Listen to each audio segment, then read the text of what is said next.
زمانہ میں آپ دیکھیں گے بھائی بھائی کے ساتھ، بھائی بھائی کے ساتھ، بیٹا باپ کے ساتھ ایک پلیٹ میں کھانا کھانا پسند نہیں کرتے. کیوں؟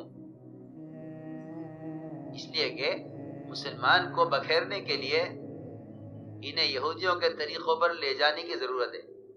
باطل اس کوشش میں ہے کہ انہیں بکھیرنے کے لیے سب سے پہلے ان کے وہ طریقے بدلو جو طریقے آپس کی محبت پیدا کرتے ہیں. صحابی نے شکایت کی حضور اکرم صلی اللہ علیہ وسلم سے، عرض کیا کہ یا رسول اللہ کھانا کھاتے ہیں پیٹ نہیں بھرتا. شکایت کی تو آپ نے کوئی وظیفہ نہیں بتلایا کہ تم یہ وظیفہ پڑھ لیا کرو اور برکت جائے کھانے میں. جی ہاں، حالانکہ میں سمجھتا ہوں کہ مسلمانوں کی آپس کی اجتماعیت سے بڑھ کر غیبی مددوں کے برکتوں کے نزول کا اور کوئی سبب اور کوئی وظیفہ نہیں ہے. اور آپس کی اجتماعیت نہیں ہے تو جتنی چاہے عبادتیں کر لو، جتنے چاہے برکتوں کے وظیفے پڑھ لو، جتنے چاہے برکتوں کے تعویذ کرا لو، برکتیں اس میں نہیں ہیں. جی ہاں، صحابی نے شکایت کی، عرض کیا کہ رسول اللہ کھانا کھاتے ہیں لیکن پیٹ نہیں بھرتا. آپ نے کیا جواب دیا؟ آپ نے فرمایا لعلکم تفترقون، کھانا الگ الگ کھاتے ہوگے، الگ الگ پلیٹ میں لے کر یہ الگ کھاؤ، تم الگ کھاؤ، تم الگ کھاؤ. جی ہاں، ابھی ہماری کیا عرض کروں، بس شکایت ہوگی، کام کرنے والوں میں بھی یہ بیماری ہو گئی ہے کہ الگ الگ کھاؤ. حالانکہ جس پلیٹ میں جتنے ہاتھ بڑھتے ہیں اس میں برکت کا مطلب یہ نہیں کھانا زیادہ ہو جائے. جی ہاں، لوگوں کا سارا برکتیں زمانے میں برکتیں سمٹ کر صرف کھانے کی زیادتی پر آ گئی ہیں. پیسے برکت ہو گئی، پیسے زیادہ ہو گیا، کھانے برکت ہو گئی، کھانے زیادہ ہو گیا. حالانکہ یہ برکت نہیں ہے.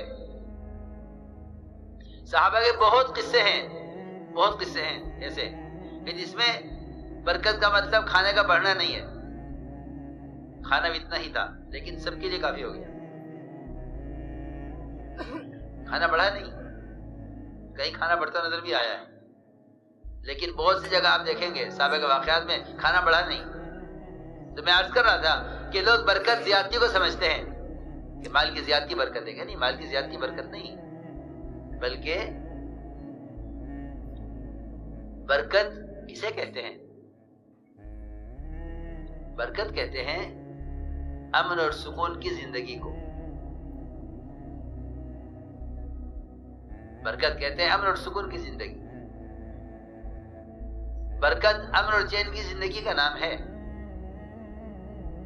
جی ہاں، کھانے میں اطمینان اور بیماریوں سے نجات اور پریشانیوں سے نجات، یہ برکت کا لفظ ان سارے مسائل پر مشتمل ہے جتنے دنیا میں مسائل پیش آ رہے ہیں. ان سب کا ان مسائل کے پیش نہ آنا یہ برکت ہے، یعنی امن کی زندگی. تو میں نے عرض کیا کہ صحابی نے شکایت کی کہ کھانا کھاتے پیٹ نہیں بھرتا. فرمایا لعلکم تفترقون، کہ تم کھانا الگ الگ کھاتے ہوگے. اس لیے ہم نے ایک بات عرض کی ہے کہ آپس کی محبتیں اور قرب وہ تو ایمان اور اعمال صالحہ پر ہے. عمر رضی اللہ تعالیٰ عنہ کہ یہاں ایک صاحب آئے، اللہ کے راستے سے جب بھی واپس ہوئے، اللہ کے راستے میں نکلے ہوئے تھے، غزوے میں ہاتھ کٹ گیا، واپس آئے، دایاں ہاتھ کٹا ہوا تھا پہنچے سے. عمر رضی اللہ تعالیٰ عنہ نے ملاقات کی، حالات پوچھے، کاغذری سنائی. اسی درمیان میں حضرت عمر کے کھانے کا وقت آ گیا، دسترخوان لگنے لگا، دسترخوان لگا، کھانا رکھا گیا. تو عمر رضی اللہ تعالیٰ عنہ کو کہ دسترخوان پر انہیں خیال یہ ہوا کہ میرا ہاتھ کٹا ہوا ہے، اور اس کٹے ہوئے ہاتھ کو دیکھ کر لوگ گھن کریں گے، لہذا بہتر ہے کہ میں یہاں سے خاموشی سے نکل جاؤں، کیونکہ میرے ساتھ کھانا پسند نہیں کریں گے۔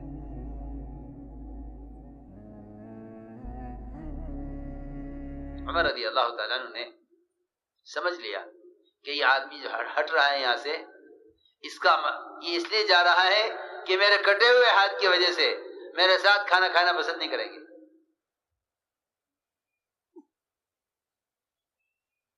حضرت سمجھ گئے، فرمایا یہاں آؤ، یہاں بیٹھو دسترخوان پر، اور عمر رضی اللہ عنہ نے قسم کھائی اور یہ فرمایا کہ میرے ساتھیوں میں سے کوئی اس وقت تک برتن میں ہاتھ نہیں رکھے گا کھانے کے لیے جب تک تم اپنا کٹا ہوا ہاتھ اس برتن کے اندر نہیں گھما دو گے۔ ایک مسلمان کا قرب دیکھو تو صحیح۔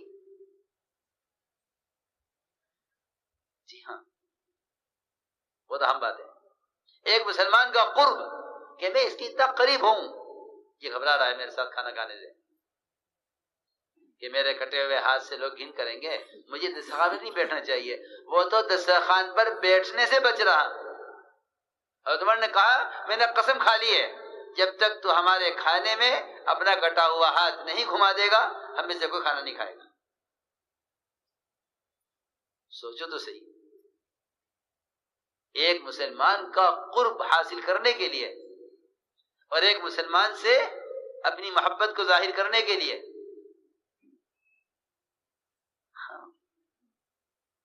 اس کو میں عرض کر رہا ہوں کہ ایمان اعمال صالحہ پر یہ محبتیں تھیں۔ چنانچہ حضرت عمر کا حکم تھا، وہاں امیر کے حکم کے علاوہ کوئی راستہ ہی نہیں تھا۔ اس نے اپنا کٹا ہوا ہاتھ کھانے میں گھمایا، حضرت ہمارے سب سے کھاؤ کھانا اس میں سے، تمہیں ایک امام والے کے ہاتھ سے گھن آ رہی ہے؟ سنو، حضرت عمر نے فرمایا کہ تم اس کے ہاتھ سے گھن کر رہے ہو، حالانکہ اس کا جو ہاتھ کٹا ہے اللہ کے راستے میں، اس کا یہ کٹا ہوا ہاتھ جو ہاتھ کٹ کے الگ ہوا ہے وہ جنت میں داخل ہو چکا ہے۔ جس کا ہاتھ اللہ جنت میں داخل کر چکے ہوں اس کا باقی جسم جنت میں نہیں جائے گا؟ کہ اللہ نے تو اس کے لیے جنت کو واجب کیا ہوا اور تم اس کے کٹے ہوئے ہاتھ کی وجہ سے اس کے ساتھ کھانے میں شریک نہیں ہو رہے۔ جی ہاں، یہ قرب، ایک مومن کے ساتھ ایسی محبت، ایک مومن کا اتنا قرب۔ ورنہ یہ بات میری یاد رکھنا سب کہ ایک مومن کو حقیر سمجھنا، ایک مومن کو حقیر سمجھنا،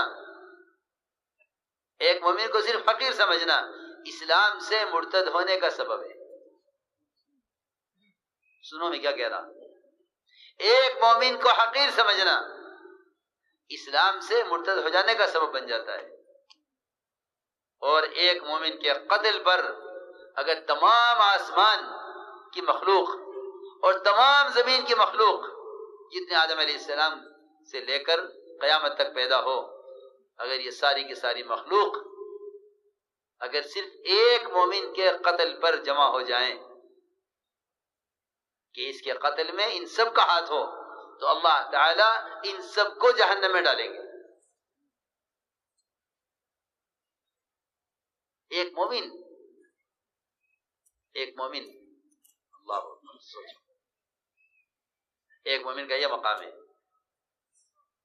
کہ اگر ایک مومن کے قتل پر زمین آسمان کی تمام مخلوق ایک مومن کے قتل کے کیس میں ہے، ایک مومن کے صرف، تو اللہ تعالی ان سب کو ایک ساتھ جہنم میں اوندھے منہ ڈالیں گے کہ یہ سب ایک مومن کے قتل میں شریک ہیں۔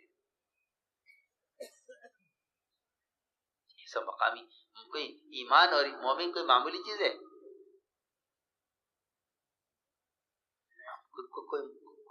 یہ کوئی معمولی چیز ہے؟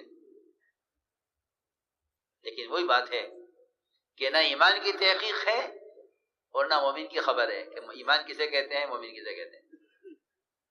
میں نے ایک بات عرض کی ہے کہ کسی مومن کو حقیر سمجھنا یہ اسلام تک سے محروم کر دیتا ہے۔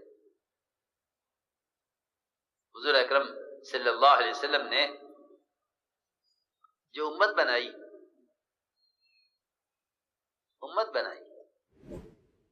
اور امت ایسے بنائی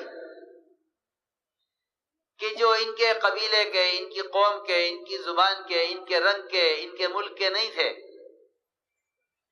ان کو وہ درجہ دیا، وہ موقع دیا کہ دوسرے اپنے رش کرتے تھے اس پر، بلکہ رش کیا کرتے تھے؟ اعتراض کرتے تھے۔ حضور اکرم صلی اللہ علیہ وسلم نے ایک مومن کے ساتھ قرب کس طرح سمجھایا۔ حضرت اسامہ جب آئے چھوٹے تھے، ناک بہتی تھی، جب مدینے پہنچے تو چیچک ہو گئی، چیچک کے داغ چہرے پر، کالا رنگ، روایت میں ہے کہ ناک چپٹی، بہت بد شکل تھے۔ ریکنسٹرکشن آف امہ dailymarkers.com۔ روایت میں ہے کہ گھر کی چوکھٹ پر ٹھوکر لگی اور گرے اور پیشانی لگی زمین پر، جس سے خون بہنے لگا۔ اب اے عائشہ جلدی اٹھ، دیکھ تو صحیح، اسے اسامہ کے چوٹ لگ گئی ہے، اس کی ناک صاف کر اور اس کا خون صاف کر دے جلدی۔ حضرت عائشہ فرماتی ہیں مجھے بہت گھن آئی کہ میں کیسے ناک صاف کروں اس کی، کیسے اس کا خون صاف کروں، مجھے ذرا کراہیت ہوئی، مجھے کراہیت محسوس ہوئی۔ آپ سمجھ گئے کہ عائشہ کو اسامہ کی ناک صاف کرنے اور اس کی پیشانی سے خون صاف کرنے پہ کراہیت ہو رہی ہے۔ تو میں نے یہ عرض کرنا تھا کہ حضور اکرم صلی اللہ علیہ وسلم نے امت کس طرح بنائی ہے۔ حضرت عائشہ فرماتی ہے مجھے کراہیت ہوئی، آپ صلی اللہ علیہ وسلم خود اٹھے، آپ نے اپنے گھر والوں کے دل سے ایک اجنبی آدمی کی کراہیت کو ختم کرنے کے لیے اور ایک اجنبی آدمی کی محبت پیدا کرنے کے لیے حضور اکرم صلی اللہ علیہ وسلم نے اپنے ہونٹوں سے، اپنے منہ سے ان کے زخم سے خون کو چوسا، ان کے زخم سے خون کو چوسا۔ آپ ان کا زخم اپنے مبارک ہونٹوں سے ان کے زخم کے خون کو چوستے تھے اور باہر کلی کرتے تھے، یہاں تک کہ ان کا زخم آپ نے کسی رومال، کسی کپڑے سے نہیں، اپنے ہونٹوں سے ان کے زخم کو صاف کیا، بتانے کے لیے کہ مسلمان کا کیا مقام ہے، یہ بتانے کے لیے کہ مسلمان کا کیا مقام ہے۔